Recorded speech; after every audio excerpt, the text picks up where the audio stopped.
జనవరి news కి స్వాగతం. ముందుగా హెడ్లైన్స్.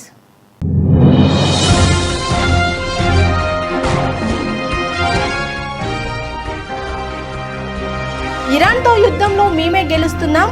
డొనాల్డ్ ట్రంప్ సంచలన ప్రకటన.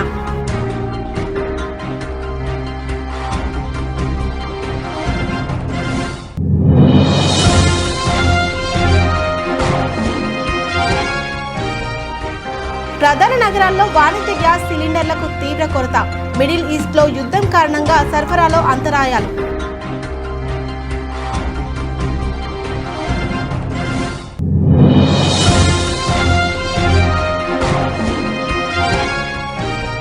ఇప్పుడు కోతల సమయం వచ్చినా రైతు బంధు పడలేదన్న కేటీఆర్, రుణమాఫీ చేశారని అనుకుంటున్నానని రేవంత్ రెడ్డి చెప్పడం విడ్డూరమని వ్యాఖ్య.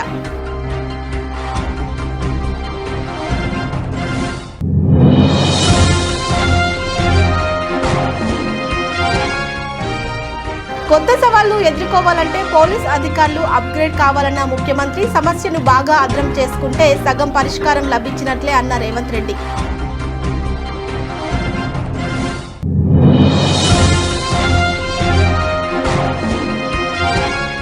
వెంకటేశ్వర స్వామికి అపచారం చేస్తే ఎట్టి పరిస్థితుల్లోనూ నేను ఉపేక్షించను. శ్రీవారి పవిత్రతను దెబ్బతీసే ఎలాంటి చర్యలను సహించేది లేదని చంద్రబాబు హెచ్చరిక.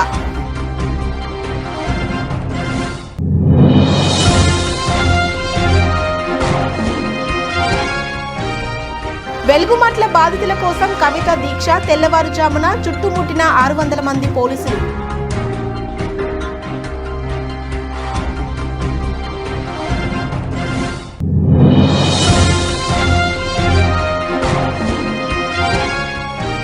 ముఖ్యమంత్రి చంద్రబాబు నాయుడు మహిళా ద్రోహి. వైసీపీ ఎమ్మెల్సీ వరదు కళ్యాణి విమర్శ.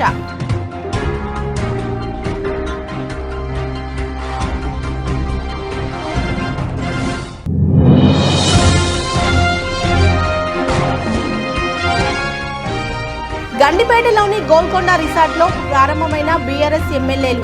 హాజరైన పార్టీ వర్కింగ్ ప్రెసిడెంట్ కేటీఆర్.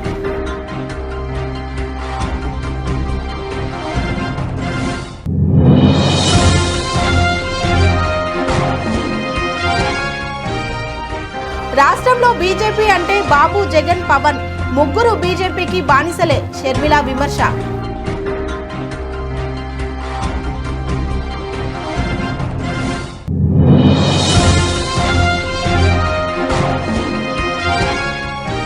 కోలుకున్న స్టాక్ మార్కెట్లు నేడు లాభాలతో ప్రారంభం.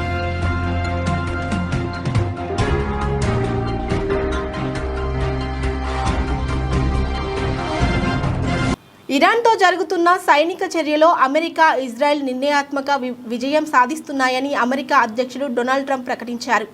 కొన్ని రోజుల్లోనే ఈ ఘర్షణ ముగియవచ్చు అని ఆయన పేర్కొన్నారు.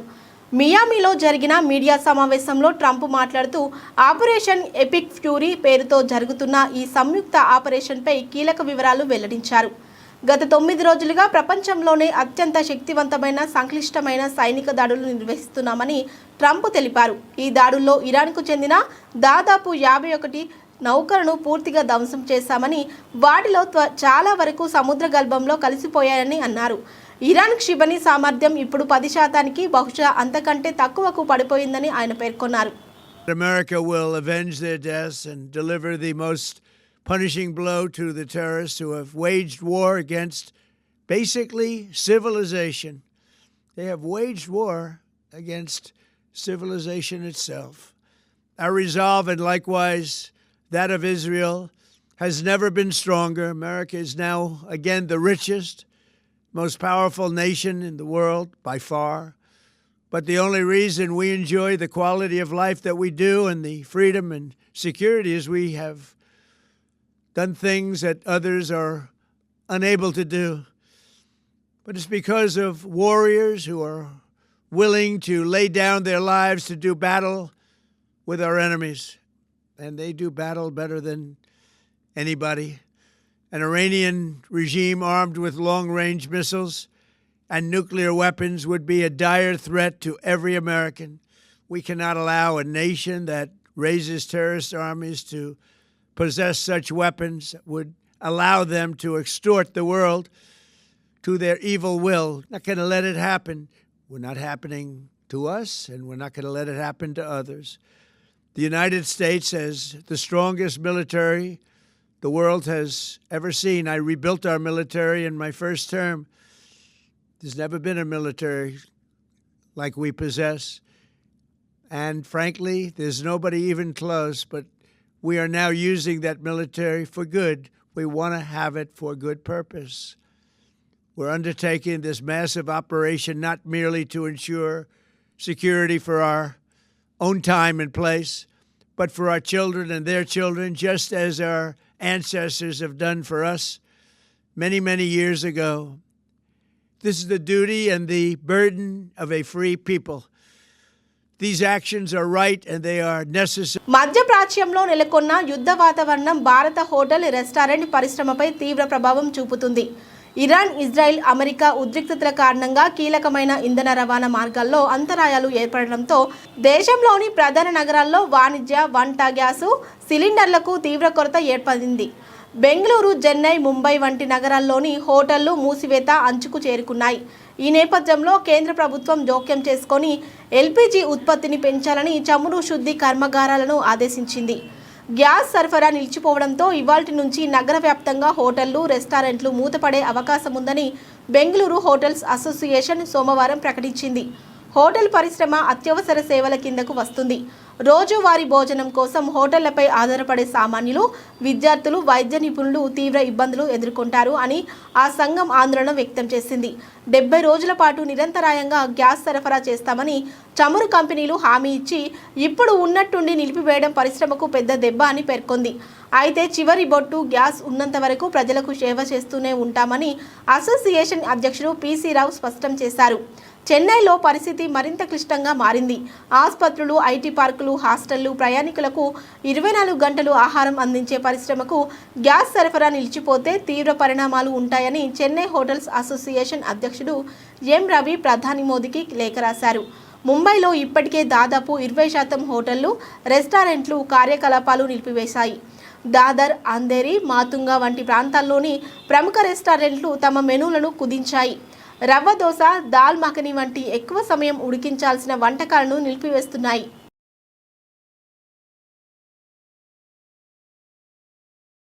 రాహుల్ బంధు పథకం కింద ప్రతి సంవత్సరం 1000 కోట్ల రూపాయలు ఇచ్చి ముఖ్యమంత్రి రేవంత్ రెడ్డి తన పదవిని కాపాడుకుంటున్నారని బీఆర్ఎస్ వర్కింగ్ ప్రెసిడెంట్ కేటీఆర్ ఆరోపించారు. సిరిసిల్లలో జరిగిన ఒక కార్యక్రమంలో ఆయన మాట్లాడుతూ కేసీఆర్ హయాంలో డిసెంబర్ నెలలో రైతు బంధు పడేదని, కానీ ఇప్పుడు కోతల సమయం వచ్చినా కాంగ్రెస్ ప్రభుత్వం వేయలేదని విమర్శించారు. రేవంత్ రెడ్డి ప్రభుత్వ పాలనలో రైతు బంధును నిలిపివేసి రాహుల్ బంధు పేరుతో కొత్త పథకం తెచ్చారని ఎద్దేవా చేశారు.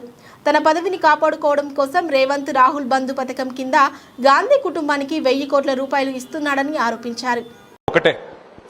మార్చి 9వ తారీఖు ఈరోజు 9వ మార్చి కేసీఆర్ ఉన్నప్పుడేమో రైతు బంధు బ్రహ్మాండంగా డిసెంబర్లో పడుతుండే, నాట్లేసే టైంకి పడుతుండే.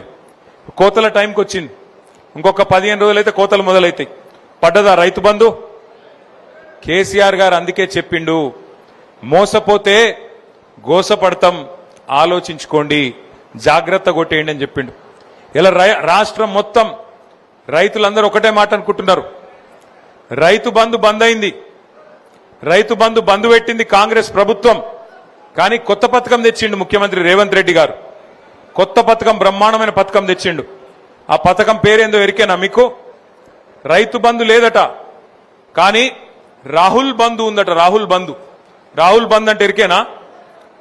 సంవత్సరానికి 1000 కోట్లు రాహుల్ గాంధీకి ఇచ్చే రాహుల్ బంధు ఒక్కటి మాత్రం పక్కా ఉన్నది. రైతు బంధు మాత్రం లేదు. 3 సార్లు ఎగ్గొట్టిండు. ఒకసారి కాదు, 2 సార్లు కాదు, ఇది 3వసారి రైతు బంధు ఎగ్గొట్టిండు ముఖ్యమంత్రి.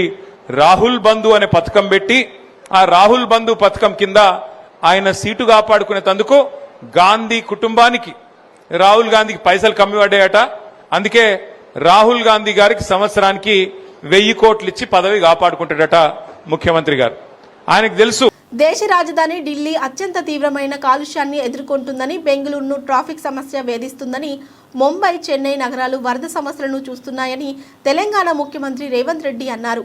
పాలకులకు దూరదృష్టి లేకపోవడం వల్లే ఇలాంటి సమస్యలు వస్తున్నాయని అన్నారు. పోలీస్ అధికారుల రీట్రీట్ కార్యక్రమంలో ముఖ్యమంత్రి పాల్గొన్నారు. ఈ సందర్భంగా మాట్లాడుతూ ప్రజలకు మెరుగైన సేవలు అందించడం ద్వారానే పోలీస్ శాఖకు గౌరవం పెరుగుతుందని అన్నారు.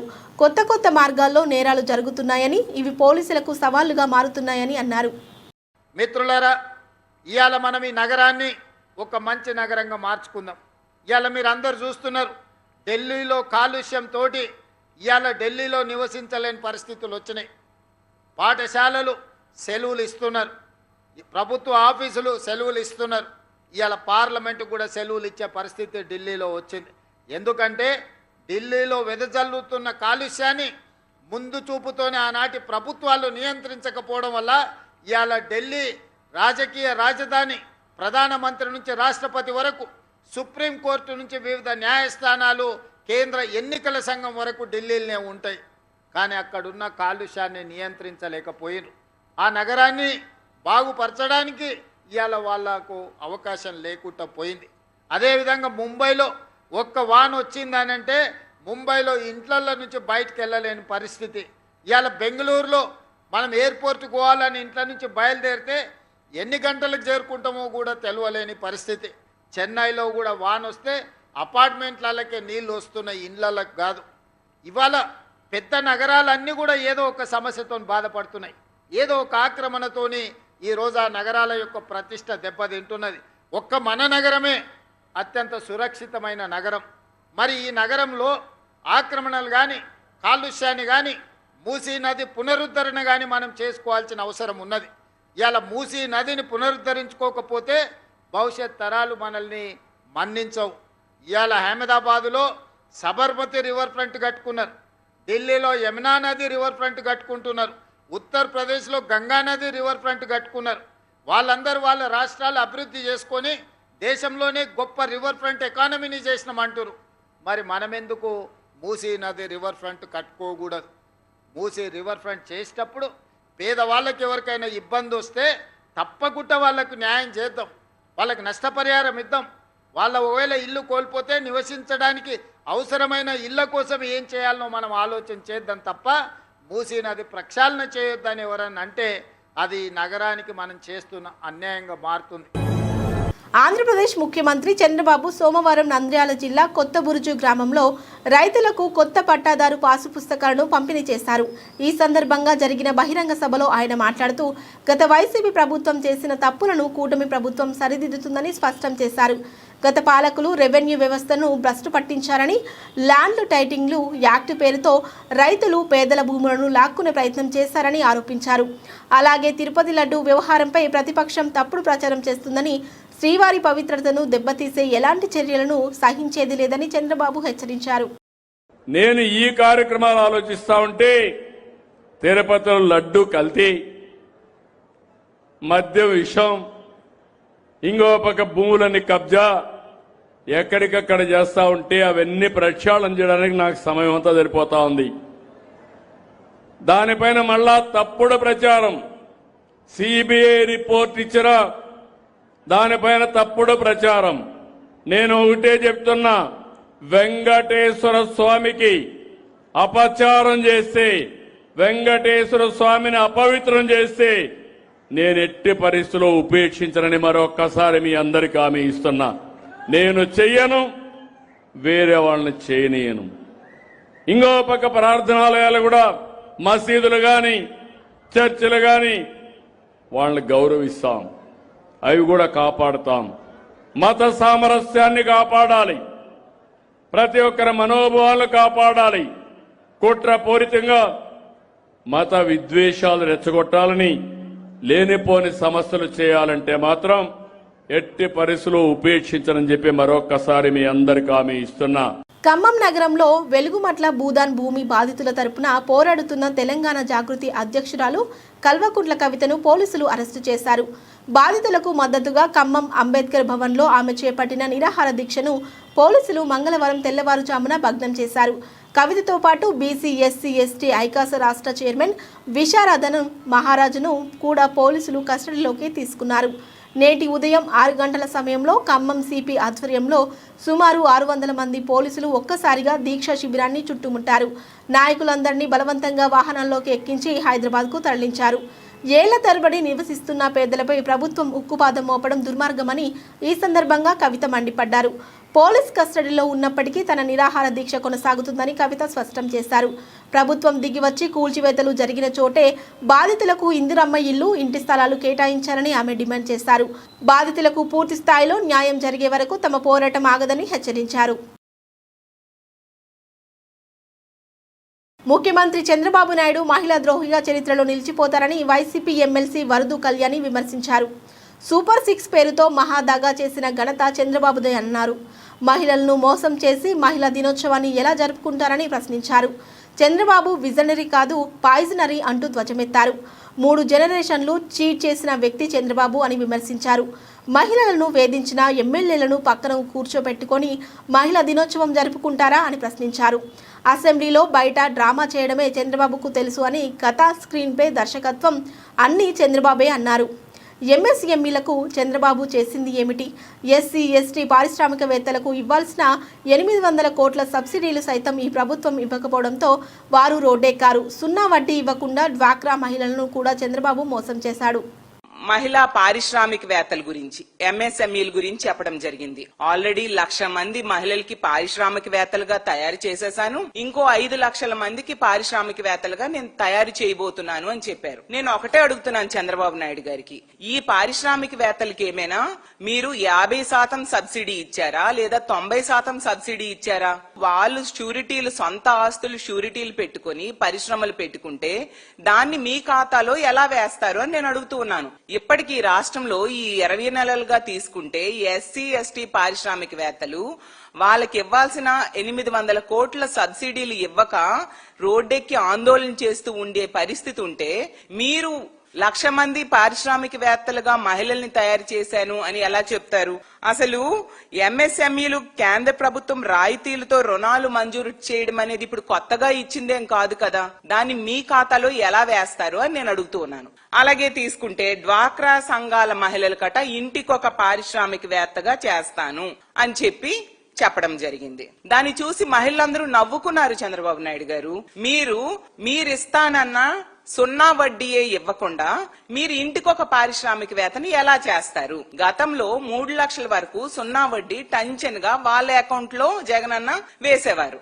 ఎన్నికల టైంలో మీరు ఏం చెప్పారు? 3 లక్షలు కాదు 10 లక్షల వరకు కూడా రుణాలకి 0 వడ్డీ మేము ఇస్తామని చెప్పి నమ్మించి ఓట్లేసుకుని 20 నెలలైనా ఇప్పటి వరకు ఇవ్వకుండా 5,000 కోట్లు బకాయిలు పడ్డారు మీరు, 0 వడ్డీ బకాయిలు.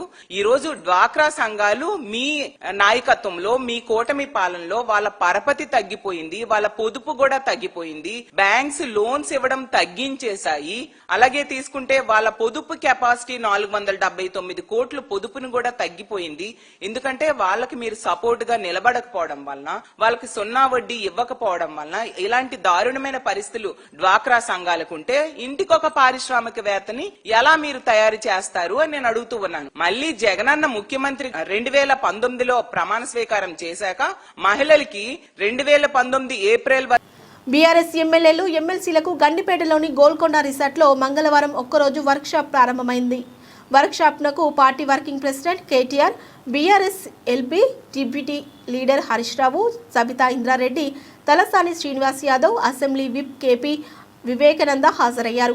అసెంబ్లీ బడ్జెట్ సమావేశంలో అనుసరించాల్సిన వ్యూహాలు, లేవనెత్తాల్సిన ప్రజా సమస్యలు, శాసనసభ, శాసన మండలి నియమ నిబంధనలు, రూల్ బుక్, రాజ్యాంగంలోని అంశాలపై ఎమ్మెల్సీలు, ఎమ్మెల్యేలకు న్యాయ కోవిధులు, రాజకీయ విశ్లేషకుల ద్వారా అవగాహన కల్పిస్తున్నారు. ఈ వర్క్షాప్లో కేటీఆర్ ప్రారంభోపన్యాసం చేయనున్నారు. ప్రధాన ప్రతిపక్షమైన బీఆర్ఎస్ అసెంబ్లీ సమావేశాల్లో అనుసరించాల్సిన వ్యూహంపై దిశానిర్దేశం చేస్తారు. ఇటీవల రాష్ట్రంలో జరిగిన కీలక ఘటనలు, కాంగ్రెస్ సర్కారు పాలనలో తప్పిదాలు, సభల్లో ప్రస్తావించాల్సిన అంశాలపై సూచనలు చేయనున్నారు.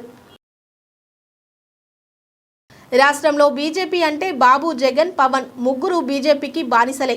స్వార్థ రాజకీయాలు తప్ప రాష్ట్ర ప్రయోజనాలు పట్టవు. పోలవరం ప్రాజెక్టు వైఎస్ఆర్ కలల ప్రాజెక్టు 36 లక్షల ఎకరాలకు సాగునీరు అందించే ప్రాజెక్టు.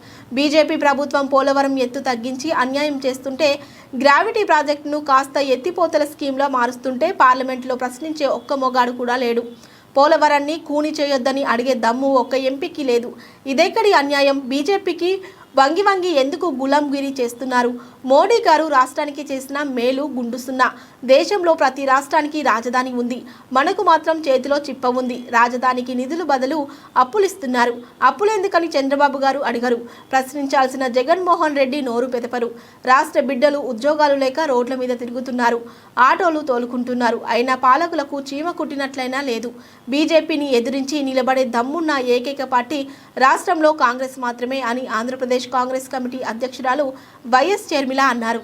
ఈరోజు పోలవరం ప్రాజెక్టు రాజశేఖర రెడ్డి గారు 36 లక్షల ఎకరాలకు నీళ్లిచ్చే ప్రాజెక్టుగా రూపొందిస్తే దాన్ని బీజేపీ నీటి నిలువను కుదించేస్తుంది. నీటి నిలువను కుదించేస్తే అది గ్రావిటీ బేస్డ్ ప్రాజెక్ట్ కానే కాదు, 36 లక్షల నీళ్లిచ్చే ప్రాజెక్ట్ కానే కాదు. అది ఒక లిఫ్ట్ ఇరిగేషన్ ప్రాజెక్ట్ అయిపోతుంది, ఒక బ్యారేజ్ అయిపోతుంది. అయినా కూడా తెలుగుదేశం పార్టీ మాట్లాడదు, జనసేన మాట్లాడదు, వైసీపీ మాట్లాడదు. ఇంతమంది ఎంపీలు ఉన్నారు, ఒక్కరంటే ఒక్క మగాడు కూడా లేసి మా పోలవరం ప్రాజెక్టును కూనీ చేయకండి అని బీజేపీని ఎదిరించి మాట్లాడిన మొగాడే లేడు. ఇది ఎక్కడి అన్యాయం అని అడుగుతున్నాం. బీజేపీకి ఎందుకు ఇంత గులామిగిరి చేస్తున్నారు? వంగి వంగి సలాములు చేస్తున్నారు. పోనీ బీజేపీ మనకు ఏమైనా చేస్తుందంటే ఒక్కటంటే ఒక్క మేలైనా చేసిందా? ఇంతవరకు కనీసం మనకు రాజధాని అయినా ఉందా? అసలు దేశంలో ప్రతి రాష్ట్రానికి ఒక రాజధాని ఉంది కదా, మన రాష్ట్రానికి మాత్రం దిక్కు లేకుండా పోయింది. పక్కన బెంగళూరు ఉంది, చెన్నై ఉంది, మహారాష్ట్రలో ముంబై ఉంది. మనకేముంది? చేతిలో చిప్పు ఉంది, కుచ్చు టోపీ ఉంది. మన బిడ్డలకి ఎక్కడ పోవాలి ఉద్యోగాల కోసం? డిగ్రీలు పీజీలు చదివిన బిడ్డలు ఉన్నారు, ఉద్యోగాలు లేక రోడ్ల మీద తిరుగుతున్నారు, లేదా ఆటో డ్రైవర్లుగా గిగ్ వర్కర్లుగా పోతున్నారు, లేదా బయట రాష్ట్రాలకు వలస పోతున్నారు. ఇక మన రాష్ట్రంలో మిగిలేదెవరు? ఇవన్నీ ఆలోచన చేయండి. ఇప్పుడు కూడా బీజేపీ సర్కారు రాజధానికి డబ్బులు ఇస్తున్నామని చెప్తున్నారే, అవి నిధులు కాదు, అప్పులు ఇస్తున్నారట. అప్పులు తీసుకుంటున్నాడు చంద్రబాబు గారు. అప్పులు ఎందుకు ఇస్తున్నారు అని జగన్మోహన్ రెడ్డి గారు అడగరు. అంటే ఎవరికి పట్టలేదు మన రాష్ట్రం గురించి గాని, మన ప్రజల గురించి గాని. చంద్రబాబు గారు, పవన్ కళ్యాణ్ గారు, జగన్మోహన్ రెడ్డి గారు ముగ్గురు. బి అంటే బాబు, జే అంటే జగన్, పి అంటే పవన్. బీజేపీ అంటే ఎవరో కాదు, వీళ్ళు ముగ్గురే.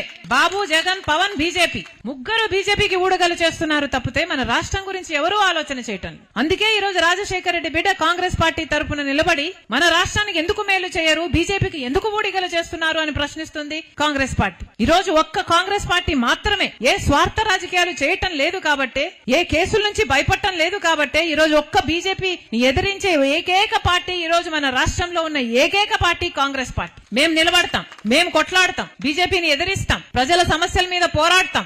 ఏ పార్టీ పోరాడినా పోరాడకపోయినా, తెలుగుదేశం అయినా, పవన్ కళ్యాణ్ అయినా, వైసీపీ అయినా, ఎవరు ప్రజల పక్షాన నిలబడకపోయినా రాజశేఖర రెడ్డి బిడ్డ నిలబడుతుంది, కాంగ్రెస్ పార్టీ పోరాడుతుంది అని మీకు మాటిస్తున్నాం. కానీ మేమొక్కరమే పోరాడితే సరిపోదు, మాకు మీ బలం కావాలి. మేము ముందు నడిస్తే మా వెనకాల మీరు ఉండాలి. చేయి చేయి కలిపితేనే బలం పెరుగుతుంది, అప్పుడే మార్పు వస్తుంది, అప్పుడే ప్రజల జీవితాలు మారుతాయి, మన రాష్ట్రం పరిస్థితి మారుతుంది. మనకి ఇంతవరకు ప్రత్యేక హోదా లేదు, రాజధాని లేదు, పోలవరం ప్రాజెక్ట్ లేదు. ఇంత దయనీయంగా మన రాష్ట్రం ఉంది అంటే పక్క రాష్ట్రాలు అన్ని బాగుపడిపోతున్నాయి, కానీ మన రాష్ట్రం మాత్రం వెనకబడిపోయింది. ఎందుకంటే కారణం ఈ నాయకులే. చంద్రబాబు గారు, జగన్మోహన్ రెడ్డి గారు ముఖ్యమంత్రులుగా ఉండి కూడా మన రాష్ట్రానికి, మన రాష్ట్ర ప్రజలకు అన్యాయం చేశారు కాబట్టే మన రాష్ట్రం ఈ స్థితిలో ఉంది. ఈ రోజు దేశీయ స్టాక్ మార్కెట్లు మళ్లీ కోలుకున్నాయి.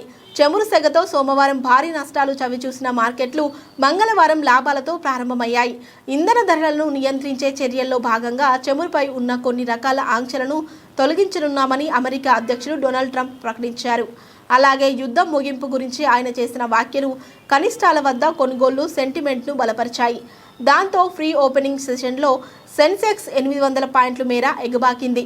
ఉదయం 9:30 గంటల సమయంలో సెన్సెక్స్ 600కు పైగా పాయింట్ల లాభంతో 78,100 పాయింట్ల పైన ఉండగా, నిఫ్టీ 200 పాయింట్లకు పైగా పుంజుకొని 24,200 మార్కు పైన ట్రేడ్ అవుతుంది. అదేవిధంగా డాలర్తో పోలిస్తే రూపాయి మారకం విలువ 91.93గా ఉంది. నిఫ్టీ సూచీలో InterGlobe Aviation, Shriram Finance, UltraTech Cement, Doctor Reddy's Labs, Asian Paints షేర్లు లాభాల్లో ఉన్నాయి. ONGC, Reliance, Infosys, Hindalco, Tech Mahindra stock నష్టాల్లో ఉన్నాయి. బ్రెంట్ క్రూడ్ సోమవారం ఒక బ్యారెల్కు $119 వరకు పెరగగా తాజాగా $89లకు పడిపోయింది. చమురు ధరలు తగ్గడంతో ఇండిగో, స్పైస్ జెట్ షేర్లు 80% పెరిగాయి. మరోవైపు ఆసియా మార్కెట్లు కూడా లాభాల్లోనే ట్రేడ్ అవుతున్నాయి.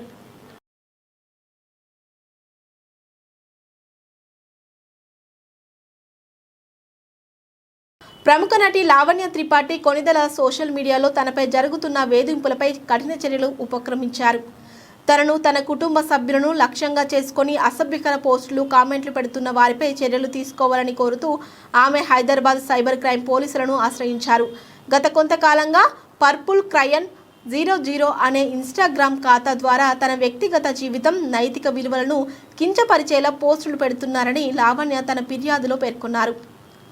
అత్యంత అసభ్య పదజాలంతో కామెంట్లు చేస్తూ తన ప్రతిష్టకు భంగం కలిగించే ప్రయత్నం చేస్తున్నారని ఆమె పోలీసులకు వివరించారు. ఈ వేధింపులపై చట్టపరమైన చర్యలు తీసుకోవాలని, వివాదాస్పద పోస్టులను వెంటనే తొలగించాలని ఆమె కోరారు. లావణ్య ఫిర్యాదును స్వీకరించిన సైబర్ క్రైమ్ పోలీసులు కేసు నమోదు చేశారు. ఐటీ చట్టంలోని సెక్షన్ 67తో పాటు భారత న్యాయ సంహిత BNSలోని సెక్షన్లు 78, 79 కింద కేసు నమోదు చేసి దర్యాప్తు ప్రారంభించారు. సదరు ఇన్స్టాగ్రామ్ ఖాతాను నిర్వహిస్తున్న నిందితులను గుర్తించేందుకు సాంకేతిక ఆధారాలతో విచారణ జరుపుతున్నామని పోలీసులు తెలిపారు.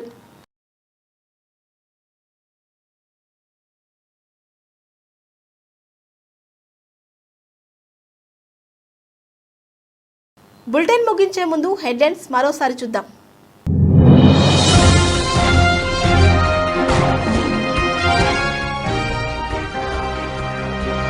ఇరాన్తో యుద్ధంలో మేమే గెలుస్తున్నాం, డొనాల్డ్ ట్రంప్ సంచలన ప్రకటన.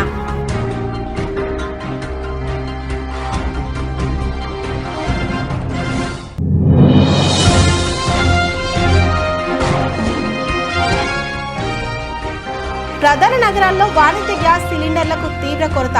మిడిల్ ఈస్ట్లో యుద్ధం కారణంగా సరఫరాలో అంతరాయాలు.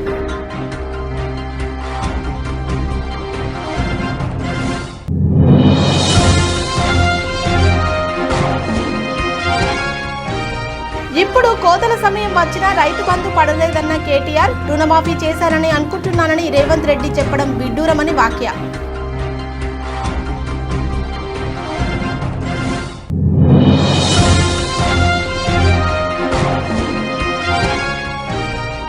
కొత్త సవాళ్లు ఎదుర్కోవాలంటే పోలీస్ అధికారులు అప్గ్రేడ్ కావాలన్న ముఖ్యమంత్రి, సమస్యను బాగా అర్థం చేసుకుంటే సగం పరిష్కారం లభించినట్లే అన్న రేవంత్ రెడ్డి.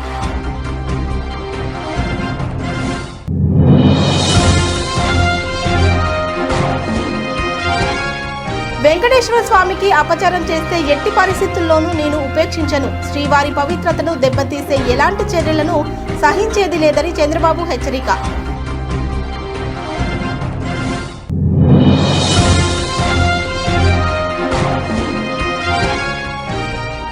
వెలుగుమట్ల బాధితుల కోసం కవిత దీక్ష, తెల్లవారుజామున చుట్టుముట్టిన 600 మంది పోలీసులు.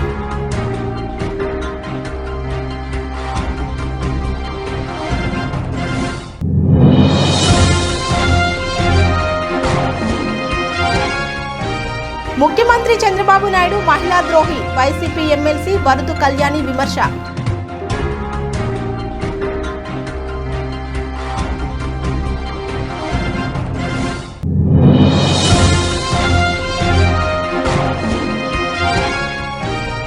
గండిపేటలోని గోల్కొండ రిసార్ట్లో ప్రారంభమైన బీఆర్ఎస్ ఎమ్మెల్యేలు, హాజరైన పార్టీ వర్కింగ్ ప్రెసిడెంట్ కేటీఆర్.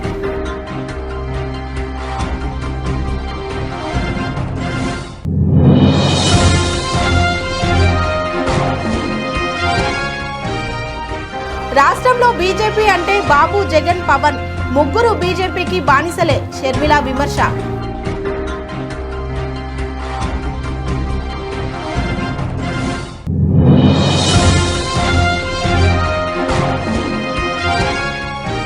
కోలుకున్న స్టాక్ మార్కెట్లు నేడు లాభాలతో ప్రారంభం.